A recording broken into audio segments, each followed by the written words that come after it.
Balik sa balita, inihain na sa Senado ang resolusyon para imbestigahan ang bumagsak na bagong gawang tulay sa Isabela. Si Mean Corveras na detalye ng balita.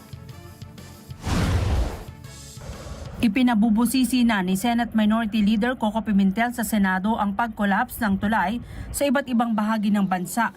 Sa kanyang Senate Resolution 1319, nais ni Pimentel na tignan ang mga kaso ng pagbagsak ng mga tulay na ginagastusan ng bilyon-bilyong piso mula sa buwis ng taong bayan. Isa sa tinukoy ng senador ang bumagsak na Kabagan Santa Maria Bridge sa Isabela na halos kagagawa lang na ikinasugat ng 6 katao.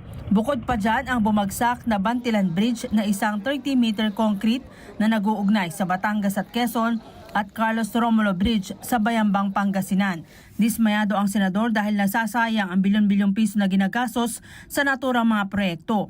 Sabi ng mambabatas sa investigasyon, kailangang rebisahin ang pagtugon ng national at local government at papanagutin ang mga contractors dahil sa kanilang kapalpakan at hindi umano pagsunod sa mga engineering standards, design feasibility, maintenance, protocols at budget allocations.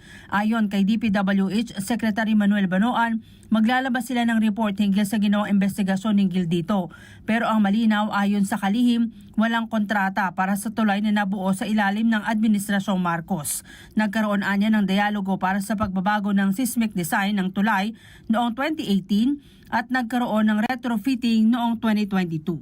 Before the adjustments were made, we call it yung retrofitting works na ginawa po noong 2022. Mga 2022 up to 2024 yung pong retrofitting works. But even from that time on, when the project was substantially completed in 2018, hindi pa rin po pinapadaanan ng sasakyan yan.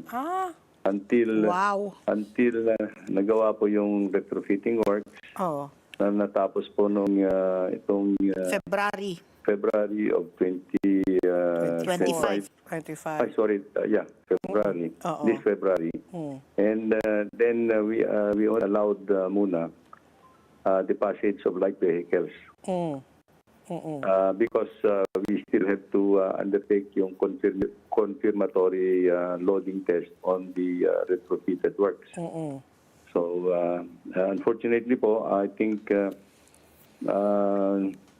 there were heavy loaded trucks that passed by.